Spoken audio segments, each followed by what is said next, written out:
Hey, we're playing First Descendant today. I'm drunk. Chili's not. That's the intro. Um, so you know what's some good news? What? I've heard and started to see that whiskey is finally started to drop back down in price again. Ooh, sweet. So Nika from the Barrel, I saw some posts. Some people were posting it. I saw some screenshots of it listed for like $50 in stores. Damn. Yeah, I mean, even back in like 2019, 2018, when I was really into it, back then it was $65, $70 a bottle. Um, so I am drinking, I just had a very bizarre whiskey sour. Now I'm drinking a highball with Ardbeg Smoke Trails, Now which I what do picked you up at the want? duty-free store in Go Bangkok on, I'm ready. and is actually fucking amazing. And I'm drinking ginger ale. Yeah, this guy is stone cold sober. And I'm out of ginger ale. Oh, you know what movie we watched? Okay, so first off, Sabelle made her own YouTube channel, so I'd appreciate it if you went and subscribed to hers. Okay. Um, it's Sibby Wibby Woo. HQ here. Commence mission to You're gonna have to recapture the fucking link that to inversion me because I'm furnace. not typing that into my search bar. No offense. I tried to explain to her like why I feel like some of her shit is like, you know, you may want to like, you know, not, well, whatever. Anyways, I'm not gonna disparage her. She's the same age as those girls we played with, so you That's cannot blame her. were they? I didn't Yeah, they said they were like 24, 25. really. Whatever. Well, whatever. Anyways, um, we watched. So her channel so far, she's got 1 or 2 videos up, depending on whether she's put the second one up. And she's doing film reviews. Makes sense. Now, cause that's, you know, she likes film. And so we went and we watched a couple movies when we were in Massachusetts. We saw The Brutalist and we saw Nickel Boys. So The Brutalist is about it's about a Hungarian Jew who, after the Holocaust, came to America. He was an architect, a very accomplished architect. He got sort of like, quote, discovered, unquote, by some rich American guy who like took him in, had commissioned him for some huge project. And then he was no longer hungry. And then what? And then he wasn't hungry anymore. Alright, very funny, very funny.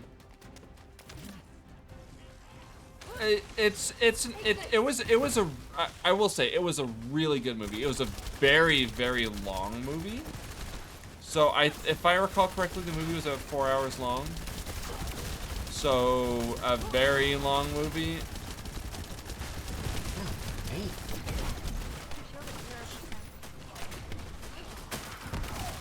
Yeah, a very long movie.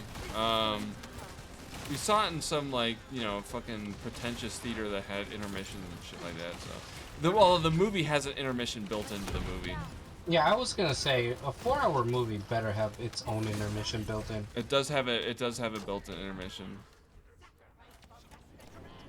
God, I remember when 2-hour movies used to have intermissions.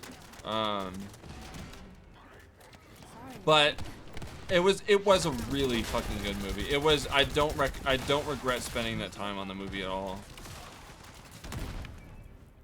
Dude, just keep. Jesus Christ.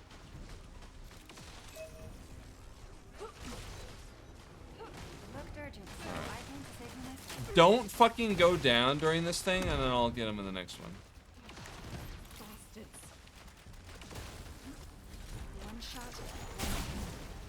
Jesus Christ. You realize I wasn't the one that went down, right? You went down the first time. Okay, yes, once. Anyways,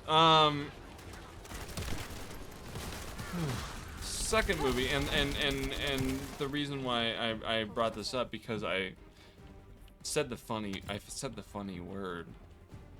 The second movie was called Nickel Boys. You haven't. I'm guessing you haven't heard of either of these because they're kind of. No. They're not art house films, but they're kind of like they weren't in major theaters until they won all these awards and got re-released. You know. Jive. Now this one, Nickel Boys had an incredible story, and I bet the novel it was based on was fucking amazing. I bet that. I did not like the movie. I feel like I'm gonna get called a racist for not liking the movie. You know? I don't, because I don't know what it's about. So it's about, so there was an academy in Florida that was a correctional institute. Basically, like, they would send kids there instead of juvie, that were, like, convicted of, like, misdemeanors or whatever. And it was, you know, this was during the Jim Crow, actually, no, as recently as 2011.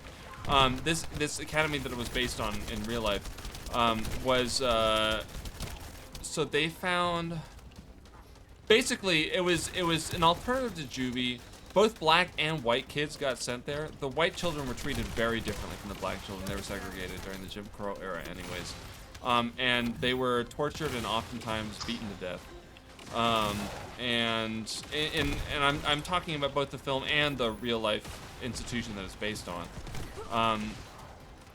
In the real life institution that it was based on, because the movie didn't go this far in depth. I looked it up afterwards. The real life institution it was based on, I don't remember what it was called. It was not called Nickel Academy. But there was like over 100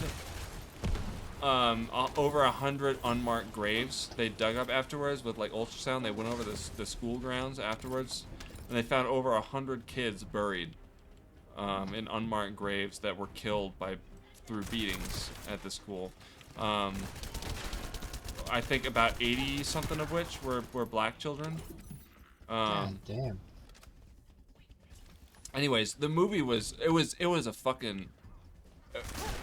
The story was incredible.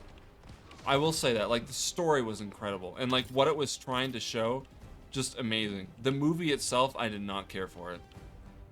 Because the director tried to do some weird shit where he filmed the whole movie in the first person and switched perspectives throughout the movie between the different characters. Because there were really two main characters. And it just did not work. It didn't work. In my opinion, it just did not work.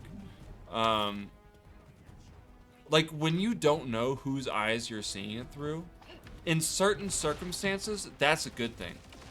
But when it's the majority of the movie, and every new scene, you spend the first half of the scene trying to figure out who the fuck you're observing at the moment, like, that's just not good, like, a good experience for an audience. That's detracting from the film at that point. Anyways, but it was a really fucking incredible movie. And you're not gonna see it, so spoiler alert, I'm about to spoil the shit out of this movie because I kind of want to talk about it.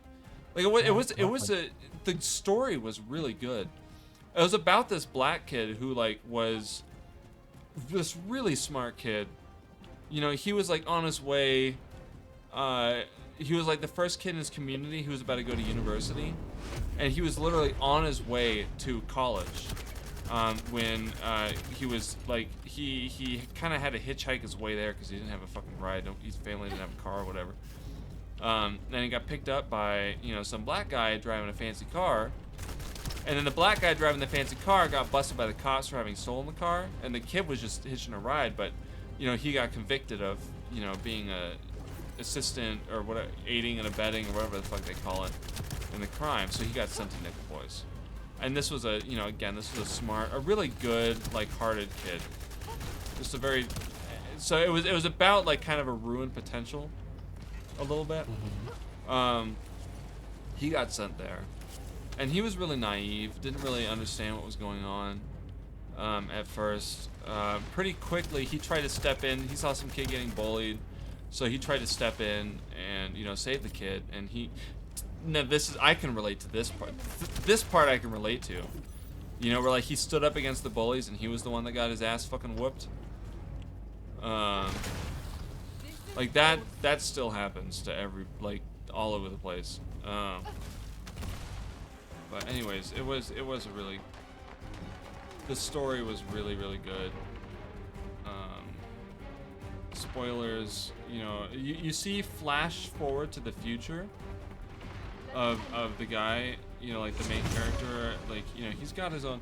I was suspicious of it from the beginning because it showed him as like having his own moving company, and I was like, there's no way a kid this smart has a moving company, right? Like, he's definitely doing better for himself than that.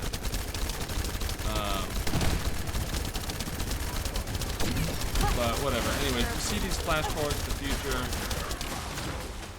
where he's got his moving company through the whole thing. But you know, it's whatever. So it makes you feel like, oh, so he got out of this shit, right? You know, because you get these flash forwards to the future.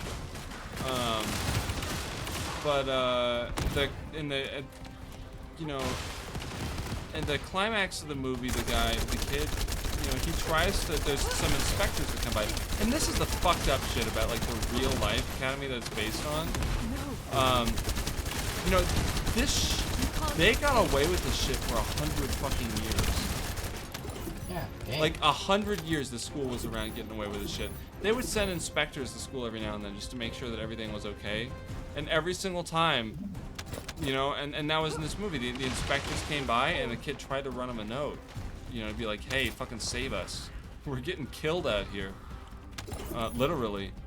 You know, and they caught him and they killed, and they tried to kill him. And so the plot twist of the movie was that the guy that had his name that you see in the flash forwards to was actually his best friend that had tried to escape with him. And he had no family, nothing outside of that. So he just kind of took his name and just lived his life for him because he got killed trying to escape. It was just. It was like a really good story. The movie just got fucked up because the director tried to do too much. You know, him trying to make it in first person just really fucked up the movie. It was just, it's a shame, honestly, in my opinion. And given the subject matter of the movie, it's a movie where you feel like this is a movie that needed to be done well, and you need to praise this movie. Like, this is a movie that needed to be given praise. And I can't give it praise because the director made a mistake. In my opinion. Watching the movie, I thought the director made a mistake.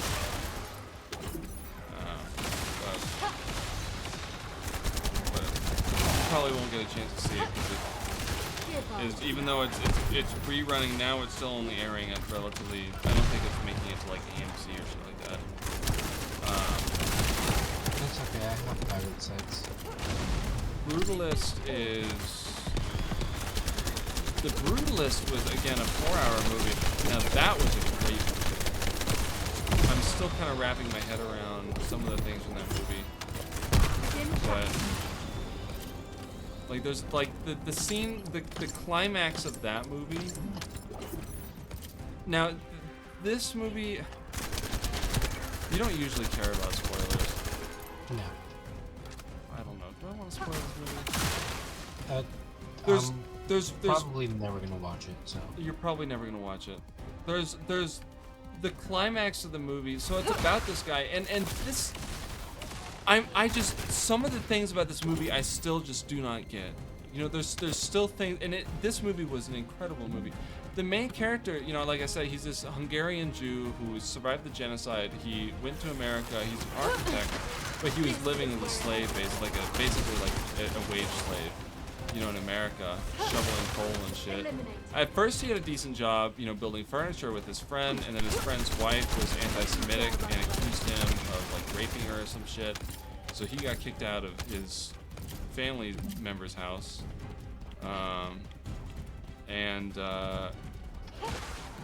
then he was basically like homeless for a while, got addicted to heroin, and this guy was just an empty shell of a person, you know.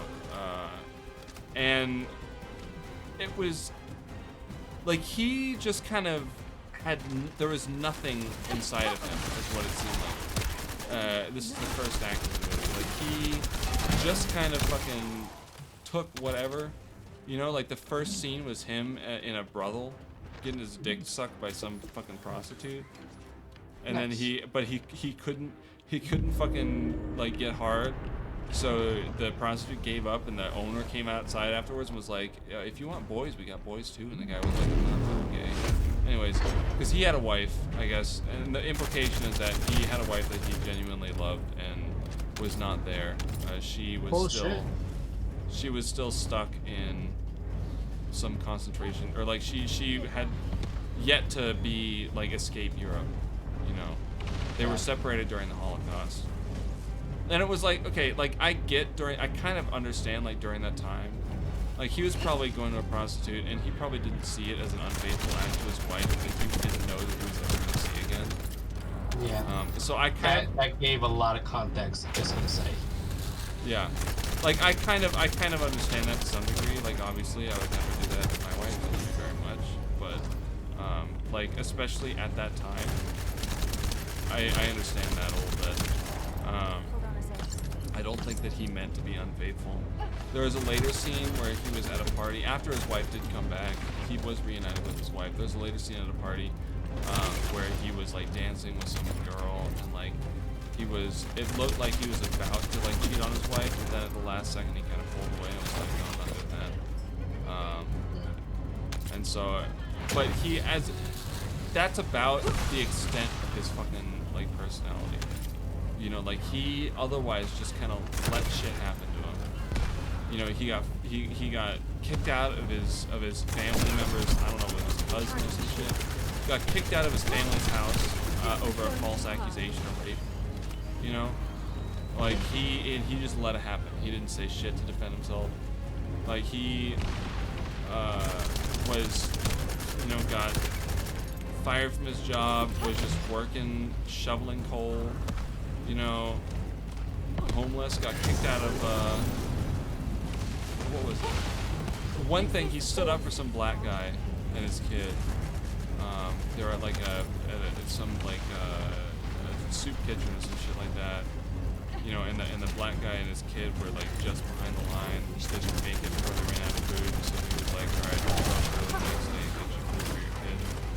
Right, kind of thing. Yeah. So yeah, that was. 0%. It's just you in this room. Let's end this. You just realized that? Yeah, I just realized that.